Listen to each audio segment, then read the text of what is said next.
Hello student, welcome to PS academy. তোমাদের স্বাগতম। তোমাদের জন্য ডেলি কারেন্ট অ্যাফেয়ার্স জিকে 10টা ইম্পর্টেন্ট কোশ্চেন নিয়ে তোমাদের সাথে আলোচনা করব। তো চলো শুরু করা যায়। প্রথম কোশ্চেন, 1 নম্বর, ন্যাশনাল হাউজিং ব্যাংকের ম্যানেজিং ডিরেক্টর হিসেবে নিযুক্ত হলেন কে? এখন হচ্ছে সঞ্জয় শুক্লা। 2 নম্বর কোশ্চেন, আইসল্যান্ডের প্রধানমন্ত্রী এখন কে? সেটি হলো বিরজানি বেনডিক্টসন। 3 নম্বর question, airports council of international ওয়ার্ল্ডের তরফ থেকে প্রকাশিত 2023 সালের বিশ্বের 10টি ব্যস্ততম বিমানবন্দর তালিকায় দিল্লির ইন্দিরা গান্ধী আন্তর্জাতিক বিমানবন্দরের স্থান এখন কততম?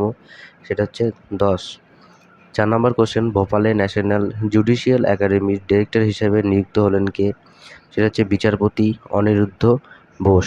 নেক্সট কোশ্চেন, 5 নম্বর কোশ্চেন, ভোপালে ন্যাশনাল জুডিশিয়াল একাডেমির ডিরেক্টর হিসেবে নিযুক্ত হলেন কে?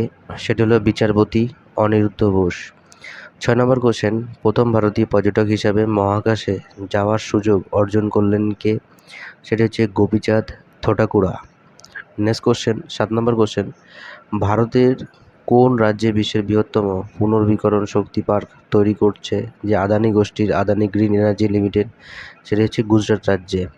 8 নম্বর কোশ্চেন, সেন্ট্রাল ব্যুরো অফ ইনভেস্টিগেশনের জয়েন্ট ডিরেক্টর হিসেবে নিযুক্ত হলেন কে? এটা হচ্ছে অনুরাগ কুমার।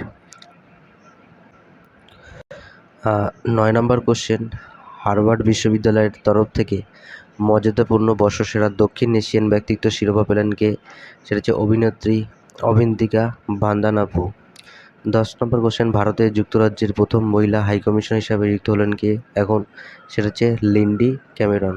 এই ছিল আজকের মতন 10টা important one liner current affairs question. আবার দেখা হচ্ছে আগামীকাল সকাল ঠিক 7টায়। যদি ভিডিওটা ভালো লাগলে লাইক করো, কমেন্ট করো আর বন্ধুদের সাথে শেয়ার করো। আর যদি নতুন হয়ে থাকো তাহলে চ্যানেলটিকে সাবস্ক্রাইব করো, পিএস একাডেমি চ্যানেল। আবার দেখা হচ্ছে আগামীকাল সকাল।